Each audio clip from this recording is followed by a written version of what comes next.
And we're back. This is Colombia Calling, episode 466. It's the 10th year of the Colombia Calling podcast. Who can believe that? We've been going for 10 years. And I think we've been maturing over those 10 years. So anyway, I'm very happy to, introduce our guest. She's been on the show before a few years ago. I think it was pre-COVID. Is that even it's another period of our lives.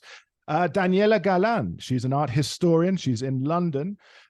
She and Jane Solomon, a friend of mine, yes, and of course works with Daniela, launched a great, I would say, amalgama. It was a exhibition and other things, but she'll talk about that. And we're going to talk about the evolution of Colombian art. We're going to talk about her name, Galán, and we're going to talk a bit about everything. And there's also an art history course that she's offering. And for listeners of Colombia Calling, there will be a discount, but you'll have to listen to the end of the podcast to get that. So Daniela, welcome back on the Colombia Calling podcast. It's a real pleasure. It's a pleasure. Thank you for being so prompt and saying, I want to be on the podcast. I've got something to share. It's always exciting to be able to promote other people and what they're doing. So let's start with amalgama. Let's go back because it was pre-COVID, right? We were discussing. It was pre-COVID. And what was it?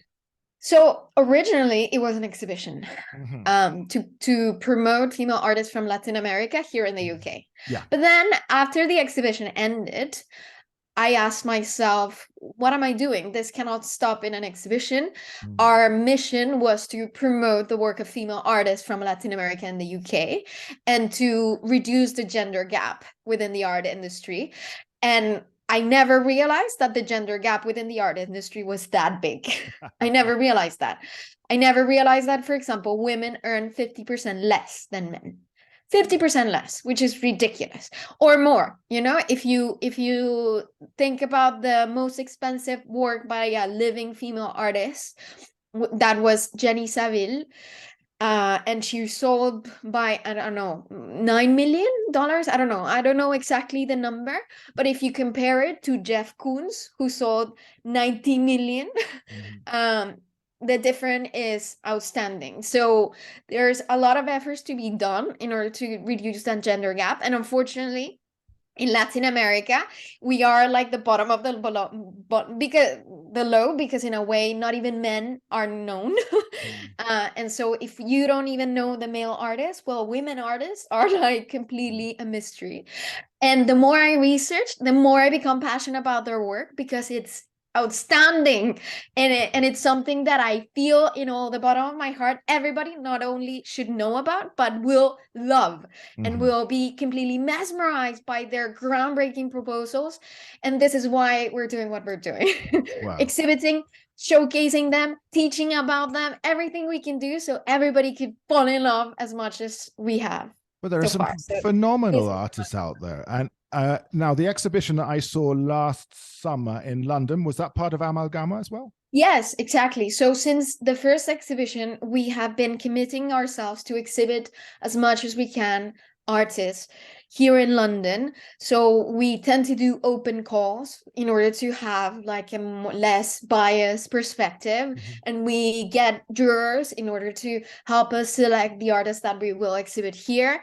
We have also done exhibitions by renowned artists, but our main focus right now is also helping emerging artists to exhibit here in the UK, because we know how difficult it is to cross worlds and travel from Latin America to Europe in order to exhibit much work. So the last exhibition that you saw was our last open call, where 7 artists were selected, and we exhibit their work here in Piccadilly Circus, which was a prime location.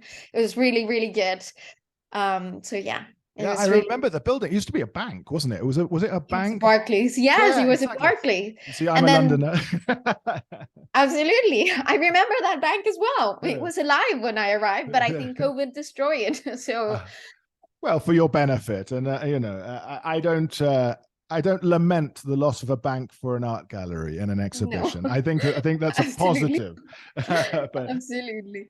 But that's great. And I remember some of the artwork because I then went to Barku, I think it was Barcu, here in Bogota, and there was the artwork, and I looked so well versed and learned because I said, I saw these in London. And so Yeah, everyone was because like, wow. like that exhibition was a collaboration that we did with Barku as well. And the idea was to showcase like the work in London and in Bogota. So the exhibition traveled and exhibited in Barku. And it was brilliant because we had 2 Colombian artists there, but also 2 women from Cuba, one from Chile, one from Mexico, one from Argentina. So it was quite diverse, the type of artists exhibited, also the medium, because we had video, we had sculptures, we had photography, we had painting. So it was a vast range of artists exhibited, and our idea is to continue to do the same. So eventually we will launch another open call probably by the end of this year, so we can continue to promote. You're busy. Amalgama, young Super baby, married, doing all this. And of course, we're going to get into it, the online courses as well. But we know, I mean, it's great. I also want to just indicate the art that I most like was there was sort of the jungle pictures, but then with like a triangle cut out with a different black and white picture. Or was it black and white with a cut out with some color? So basically, yeah, that was the photographs of an Argentinian artist called Andrea Alcalay. Yeah. And what she did was brilliant. It was beautiful. She takes a picture of a landscape, and then she uses the color, the RGB color of that landscape, transforms, and then she juxtaposes both images. So on the one side, you see the landscape, but in black and white, and then she makes a cut and she shows you the color of the landscape, but as a coding, as a computer code. So in a way, you read that computer language and the landscape juxtaposed with one another, making a beautiful composition. It's beautiful. So yeah, there was one was like, it was jungle. I think there was another one that was like mangrove, and those really appealed to me. I was like, unfortunately, I wasn't flush with cash at the moment to be able to, but maybe someday in the future. I mean, absolutely, we can but dream. But I'm quite excited about this. I'm excited not only talking to you because you talk with such emotion and such, I don't know, as we would say in Spanish, apropiación, belonging to this. And when we see things like the Feria del Millón here in Bogota, Barcu, now, when it sets up in the houses in the Candelaria, so it brings people who wouldn't traditionally come down to that area. And of course, Arbo goes without saying, although I think Arbo is out of control in terms of prices. And I would like to say it's a little bit pretentious, so I like the other ones, but the Feria del Millón is my favorite because really seeing the up and coming artists, and we usually pick up some. I've picked up something by Alirio Cruz, who did 3D photography. I picked up something by Daniel Rueda, and also something by Wilma Useche, I want to say, which is a very sort of almost like algorithms, I would say, and things. And of course, we know personally, I can't even remember his name now, Danilo Rojas, I want to see. Yeah, and he's stayed at our place in Monpos, and so these artists are accessible, and I think that's what's so exciting about it.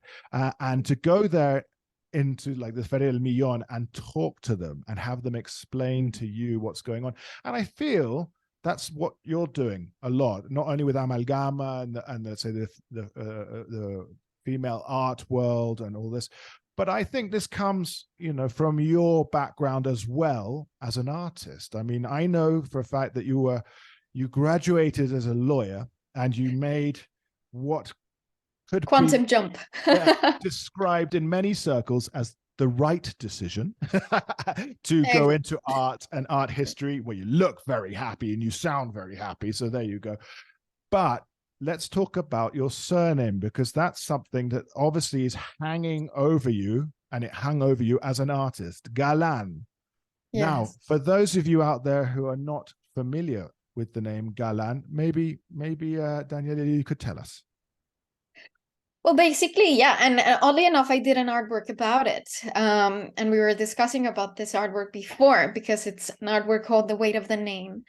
For those who don't know, my my family has a lot of history, actually, beautiful history, outstanding history. And it comes from even someone that was sort of related to our family. I don't know if it's the same family lineage, which is Jose Antonio Galán, who was part of the independence fight against the Spanish. So it's way back. But then in the middle of the 20th century, there comes my grandfather and my uncle. My grandfather, the founder of the La UIS, which is a very famous university in Santander. And then he was the president of Ecopetrol, so big names, right? And then my uncle, which wanted to revolutionize politics in Colombia, a great and outstanding man, and he wanted to do so much, and he was cut so short when he was in his 40s, horribly short by awful people. And it created like this compromise by this family of us that we needed to follow that legacy in order to transform Colombia somewhere or another, and fight narcotráfico and fight all these horrible forces in Colombia that prevents Colombia from achieving what we should be achieving. Anyway, this is why I created this artwork, which is the weight of the name, because this name, this massive legacy is a massive responsibility, privilege, so many things at the same time. Privilege, we have received so much but had to pay so much because of that. And most people just talk about the privilege, which is true. I'm not gonna lie, we have received countless privileges because of that massive name, but it's a massive responsibility, and it has been a massive weight as well, and for so many cases, which is why I made a picture of him in a silver gelatin in a metal that weighs 120 kilos, and it looks incredibly light, because if you look at the sculpture, because it's metal and it's steel, it's very thin, so people might think, oh, you know what, this is very thin, as is the name. You know, it looks very thin, it doesn't look that it weighs so much, but then if you try to lift it, it's incredibly heavy. And I think it presents the perfect metaphor for what I feel this name represents for me personally. And of course, this was Carlos Galán. Luis Carlos Galán. Luis yes. Carlos Galán, and he was gunned down in Suacha. Yeah. And it was Pablo Escobar's among others. Among others. So let's not go further into that. But as you say, the responsibility, people will talk about, the sort of humility, people will talk about the privilege and so on. But that word, the responsibility of having that name, everywhere you go, the Galán name, which might have a lot to do with you being in London, Yes. But at the same time, running away from that. No, I'm just kidding. But well, you're not running away. You've made a life. There's no running away if you've made a life. So that to me is very different, because people could say that I ran away, but no, I've made a life. So it's no, exactly. Yes, I've made, and it was my choice, and I didn't come as a asylum or a refugee or no, not at all. No. It was my own choice to be here, and I made a life, like you just said. Exactly. Got married with a British guy, so nothing to do with that. Oh, I'm sorry that you have to suffer us as well. Well, I'm sure you seem happy. But that piece of art, I've seen it because I have obviously done my research, and I am interested in it. And so down the line, listeners, hopefully I might pick up that piece of art. I don't know how to get it back to Colombia, but I think it does belong in Colombia. It should be. I think it would. To be honest, it should be in Colombia. I think it would be best there. And I think it's an artwork that it evolves over time, because in a way, because I use silver gelatin over metal, it will continue to corrode, which I think it will continue to give a different nuance to the reading of the work here. And it represents something in Colombia. I mean, that's the other thing. So in your study in London, it's an engraving in the corner. Yes, and in a way it has a different context, but it also gave me a beautiful reading about it, because I had to show it here. And of course, here people don't know this story or the history. And I think it was beautiful to share that story and that history here with my British colleagues and art colleagues here and the public here. And it was beautiful because in order to give it a bit of context, I showed his speeches, and my uncle was a vastly good public speaker, and he contained everyone with what he was saying. But unfortunately here, the history of good public speakers in politics is stained by a particular history of German great outstanding public speakers, and it was very interesting to read that, and how by me showing that, people couldn't escape from that history in the reading of this work, which gave it a completely different tone, because obviously I didn't want it to do that, but it's inevitable, and it made me see how important it is to, or not how important, how beautiful it is to change context when you show a work of art. If you locate it differently, it will be read differently, which is beautiful, and I think it gives it a different reading and different context, and it was a good exercise for me to do here as well. I think that's amazing, because it is incongruous in London. It is an incongruous piece of art, and of course, it means something, living here and having studied it and having read and everything else, and it means something very different to me here. I'm fascinated by this. I think anecdotally that more people should know about this history, those who are Latin Americanists or who have an interest in it, because it plays so much into what is happening now. Everything in Colombia is connected to politics. That's the absolute truth of it. And we'll get into the way that art is connected to this and the conflict and so on. But anecdotally, that a friend of mine in Canada was watching Narcos. Narcos is not designed for you. It's not designed for me, because we know, and you live it, and I probably know too much about this sort of thing. But that a friend in Canada was watching it and then got in touch to say, I'd never heard about this Galán figure. And that for me was like, well, that's a positive. Yeah. Someone and honestly, is coming out. To be honest, one of the reasons that this work came to be as well was because it was parallel to the launch of Narcos here. So this is how old this piece is. Well, how old? It's not old, but it's sort of like a few years back, right?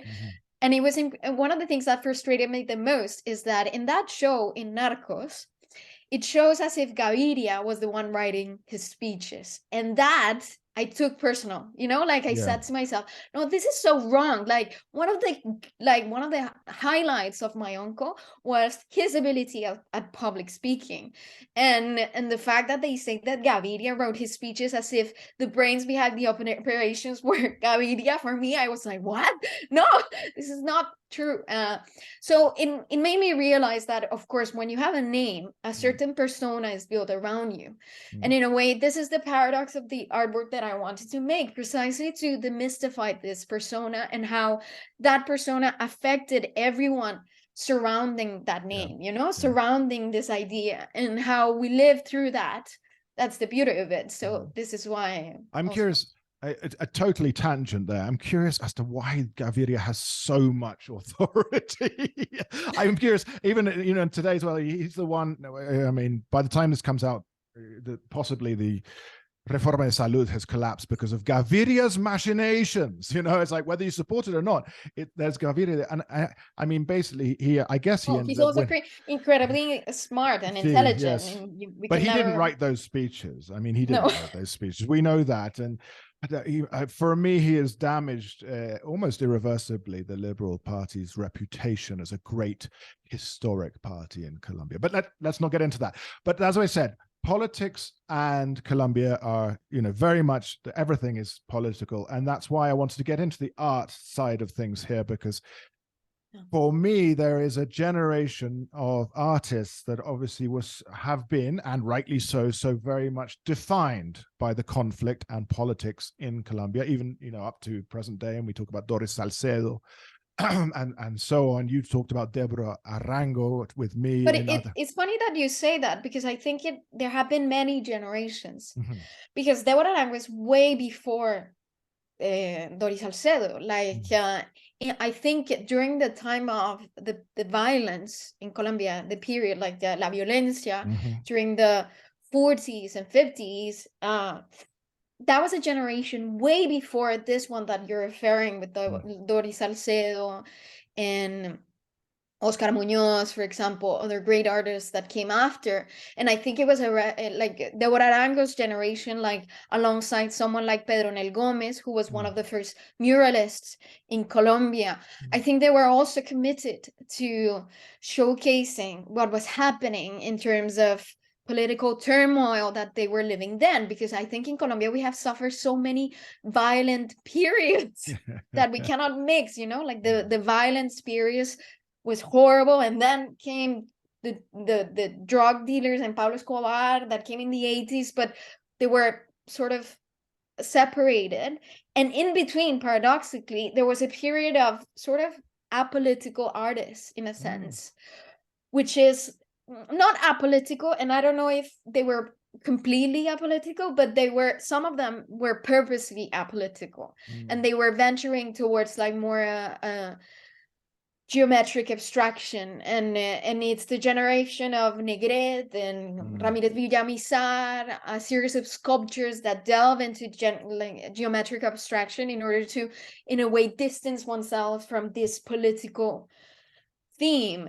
And I start to sense, and this is something that I do want to research further, if there has been like sort of a pendulum of political theme in Colombian art history during the 20th century. Artists approaching and leaving the violent, like the political theme, in and out, precisely due to everything that the country was living throughout the 20th century. Do you feel that there's these artists are saying it's a fatigue of let's say what they're living, or a self-censorship? I have no idea. I think it's might be a mixture of both. Also, in order to think of something else, like I think, for example, the generation that came after Doris Salcedo and Oscar Muñoz and all these series of artists that were based on what the political situation was we were living in Colombia. I think the generation that came after that, probably as a generation closer to my age, I think they went towards different themes precisely because we were so overwhelmed by that before, you know, and in a way we weren't going to follow to the same steps as that previous generation. So I think there was a break from that. But I wonder if that's, again, the pendulum going back and forth. So what are we in now then? What would you say? 2023. What stage of the pendulum? I think, I don't know. I think I need to research more the Colombian side, guys. I don't know, but I feel like contemporary artists in Colombia are looking broader and delving into different themes, including the environment, that has a political connotation, but not from necessarily a political connotation. You know what I mean? Because so I think they are delving into various themes that have to do more with, like, for example, invading or traveling to other planets, to venturing your mind into something else, you know? So maybe I think it's something broader, wider. And this is why one of our purposes with Amalgama is trying to break the narratives that Latin America has been immersed into, one of which is politics, you know, like an activism, and saying like, yes, we have delved into that, but that is not the only exclusive thing.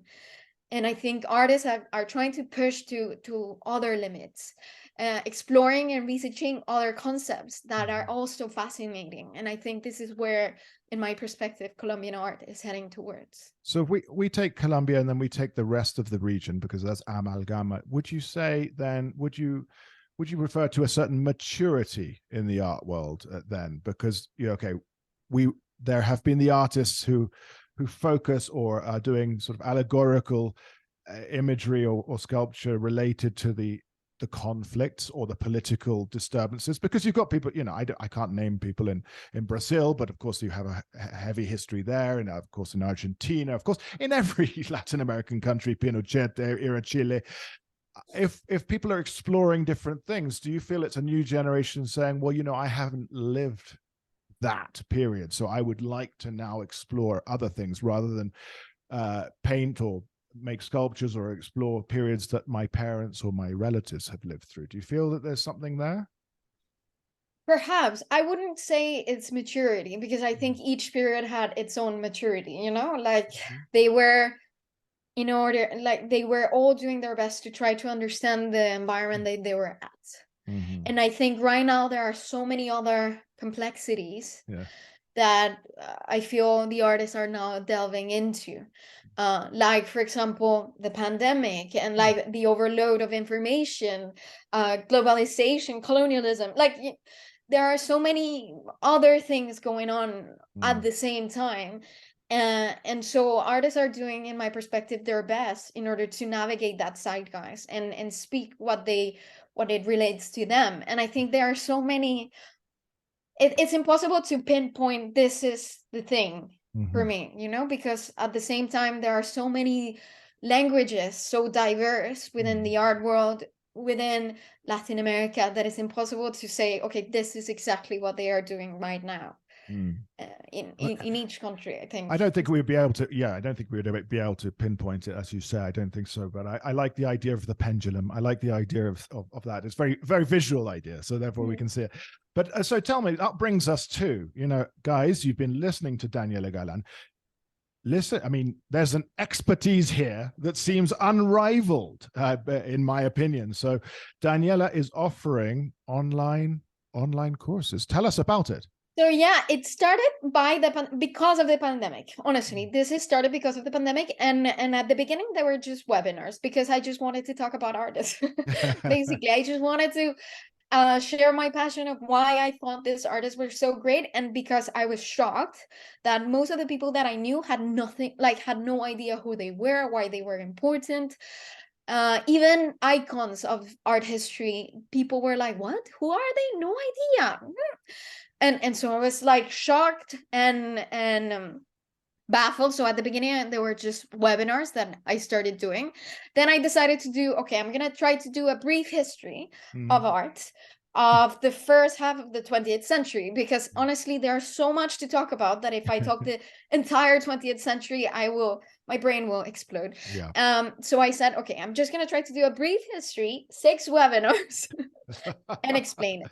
But then I said to myself, okay, I realized that because I'm here in the UK, my purpose was to target not just Latin Americans interested in learning about Latin America, but everyone, and realize how important these artists were for art history in general. So I realized I cannot do webinars because the time difference is insane. Some people in Latin America might want to listen to that. And so I thought, okay, now I'm going to record and talk chapters about this artist. And I wanted to give the opportunities for our audience to choose the artist that they wanted to learn about. So we have created an academy, sort of, where people can study by artist, by theme, or the entire art history course. And and of course, because Amalgama is mainly focused on women and artists, despite that, I also study male artists because, of course, history was built by both. And I think the contribution of both genders have been important. But of course, my focus is also artists that have not been as highlighted as people should have. Yeah. And another point that for me was also very important is to do it in both English and Spanish, because I wanted people that wanted to learn the language and also practice their language in both languages they could study. And I realized that the people that were taking my webinars, because I was doing them bilingually as well, the ones that were taking the English class were Spanish speakers, and the ones that were taking the Spanish class were English speakers. And I was like, this is insane. Why is it? So I decided to do both, and this is what we have done. So it's an art history language course.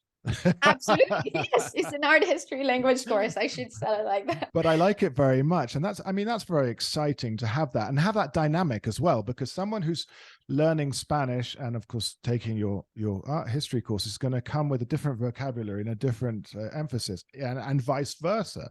And so you have webinars that you record, and I know that there's various well, no, they are no longer webinars. Now I've written the class, because one of the things that I've realized that art history, usually, because I have tons of art history DVDs, I don't know, where you listen to the story of, I don't know, very important European artists like Van Gogh, let's say. A lot of them were very boring. I have to admit, like, a lot of them were very heavy, and art history, if you read it as well, And I love the academics. I'm an academic myself, but they tend to use words that, in my perspective, alienate more than help people navigate through wonderful artists. So I decided against it, and I decided that I wanted to tell a story. So each chapter is the story of that artist, studying both their lives and their artistic contributions, but I also take time to analyze specific artworks in detail. So I go into the artwork and say and highlight the parts that I think that are important, and I mix it with their life story, because for me, for example, one of the most important thing that I've learned this year is that we are built on relationships. No one is a genius. No one. Everybody is a genius because of who they talk to, how they approach each other, the conversations and dialogues. And it was through those dialogues that great artwork was created. I feel like Picasso could have never been Picasso if he didn't have the friends that he had. If he wasn't surrounded by the people he was surrounded with. And I think those dialogues is what made him a genius. And the same with all these various artists. They were all friends and they talked to one another. So I want to highlight that those relationships that made them who they are, because they learned from each other. And so I think that was a key thing for me to share in this course. Well, I think, you're talking, I mean, if we put it into literature and art, of course, the Grupo de Barranquilla, it's, I mean, you're putting it, I agree. When you read about sort of Gertrude Stein and all the different people around her, Hemingway, etc., around them in Paris, I mean, that was a creative commune almost. Exactly. They were bouncing ideas off one another. Of course it was. So I think that's very cool. And therefore you are taking what could be very dry, academic, and inaccessible, and spicing it up, but making it far more enjoyable. I've had people on the podcast before who are academics who almost refusing to write academic literature because they want to get it out there. And I'm very much of that school myself. Well, I'm also lazy. I don't want to write academic literature because you get it sent back 40 times by the editor, and I'm no more. Yeah. At the end of the day, you need to decide who is your reader, or therefore your audience. And I don't want my reader to be just academics talking to each other and celebrating their new made-up word. No, I want to be regular people interested in understanding why these artworks are important, and why they should love it, or they should stop and look at it or try to understand it, because of course, like, a lot of it is inspired by my family that says to me, I don't get why this artist is important, her work is horrible. And I was like, but that's the point, she wanted to make it horrible. And anyway, that I just want to highlight why we need to stop for a moment and look at this piece of artwork and say, okay, there is something of value here.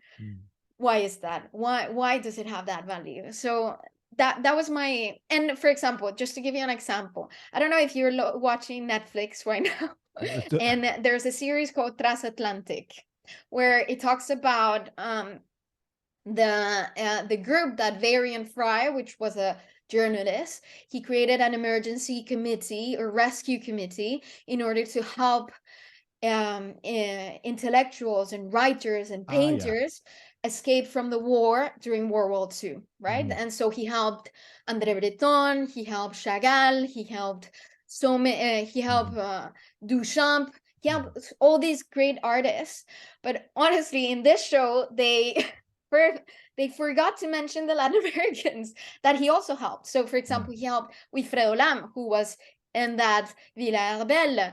He helped Remedios Varo. So all these anecdotes I also tell in the course, because again, if it wasn't because of their friendship, a lot of these artists would have died. So I think the power of intellectual friendship and dialogue helps the artistic creation, and I think it's beautiful just to point that out. Oh, I think you're onto a topic that Latin America gets left behind so often in this kind of thing, and why can't okay, I haven't watched that series. I have seen the ad for it, but I don't think I will watch it now because it will upset me. It's like I watched the one on Latin American rock, which that's more my thing, and I was listening to it, and Colombia just didn't get. I mean, we got a look in for Aterciopelado, and you're just like, There's a And lot Juan more is. to it. Yeah.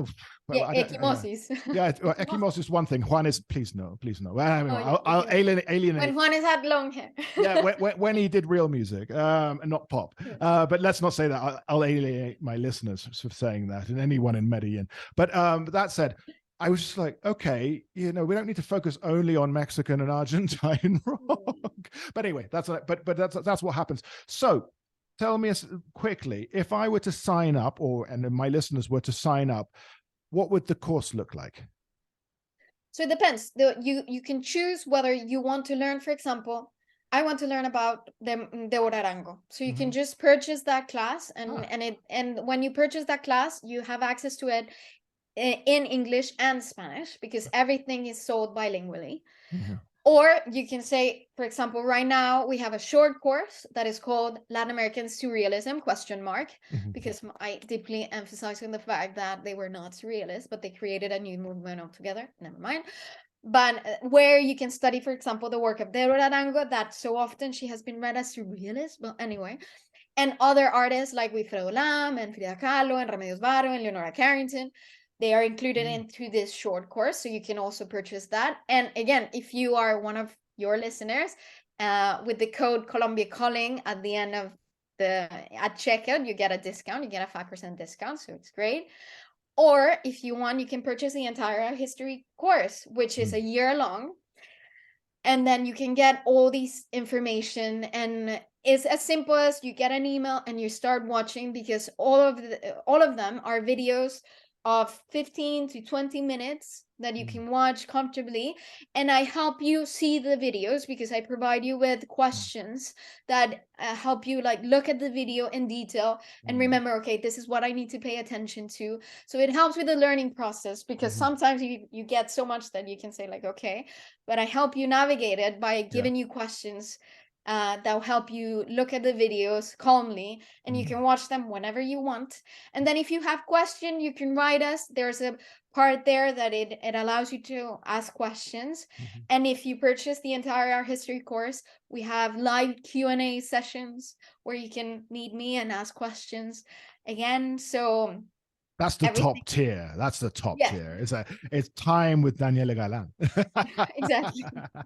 It's amazing. I think this is incredible. And I love it that it's born out of the pandemic. And of course, just you doing webinars during the pandemic is something that obviously kept you sane. The podcast kept me sane during the pandemic. Absolutely. I was talking about this last night, and everyone said, oh, during the pandemic, I became a voracious reader. I was like, that's because you didn't read before, because you were at offices. For me, it flipped on its head. I couldn't focus on books. I read a couple of books a week, and for me, the pandemic came around and I couldn't focus on the words or what is home. So what was born of the pandemic and prior to that amalgama is now this online amazing course. I mean, I'm actually interested, but I don't have time. 2 children take up too much time, and I know I'm taking up your time because there's one small boy back there who's probably going to be clamoring for his mother. So people need to go to artamalgama.com. That's the website. I will put it obviously in the show notes. Amalgama is like, for the English speakers, it's right. It's like amalgamation. So artamalgama.com. This will be in the show notes, and it'll be put all over Facebook and Twitter and everything else. And then you can see art history courses, and there is the Amalgama Academy, and you can just go through, clicking through, and you'll find it. And at the end, put in Colombia Calling for a 5% discount. That's what it's all about anyway. And just, we got to support one another. We've come out of a really hard time, and we got to support one another. And we've all got different interests now. And pandemic, in addition to growing mushrooms and baking sourdough, why not learn about art history and Latin American art as well? And, enriching your life and becoming the most interesting person at every dinner party. That's the idea. Absolutely. And this is why, even if you don't have time, you can just take one course, like you can just learn about one artist. That's why we did it the way we did it, because we know not a lot of people have the time to compromise to the entire art history course, which is why they think, okay, I just need to honestly, one of the reasons that I wanted to do it, because as a mother, you don't have time at all. So I thought, for example, for my own research as an artist, as an art historian, I wanted to create material that I could just listen to, that would be easy to listen to whilst I'm cooking or doing something with my child. and in a way it can help me point where to research next, because at the end of the day, this is the idea, is to open questions and to help people navigate more and continue to swim into the world of Latin American art. Swim into the world of Latin American art. I like it. I think that sounds, this is a really nice moment, I think, to bring this to an end. So we're going to say it again: www.artamalgama.com. That's AMALGAMA. Go to Art History Courses, Amalgama Academy, click through, buy whatever you want, buy it all. Buy the highest tier and get to meet Daniela Galán.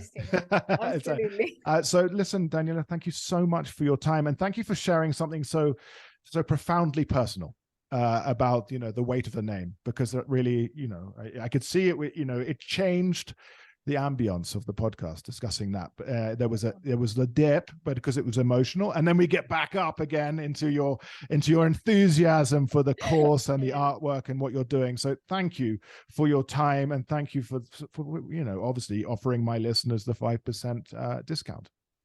Of course, it was a pleasure. Thank you, Richard, for sharing this with us and helping us share our passion for Latin American artists. Well, we have to, don't we? We have to, because it's so important. And like you said, what's it called? Transatlantic, which doesn't do justice. But there's so many. Forget about us. It's terrible. But I always feel that Latin America is sort of like the last on every list for some reason. Maybe it's because I live here and I'm biased, and we will have difficulty sort of selling our wares being from Latin America. Talk to a book editor. Oh, we've done one book from Brazil this year. You're like, yeah, that's Brazil. I know. It's like, but they see the continent. We have done Latin America. So as if Latin America. Say that to Europe. Yeah. We have done Europe. We've done Europe. Yeah. You're like, oh, okay. We have done Italy. Why the UK? What's the point? I think we could rant a little bit longer, but let's not. Listen, Thank you again. This has been episode 466. Amalgama, Art Amalgama. All of the links will be found in the show notes, Facebook, Twitter, and beyond.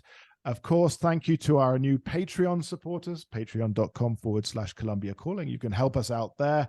Thank you to Daniela Galán for her knowledge and her time. This has been episode 466. Please continue to subscribe, support, and share. And we will continue to broadcast great conversations with incredible people, just as Daniela Galán. So thank you for listening, everyone, and goodbye.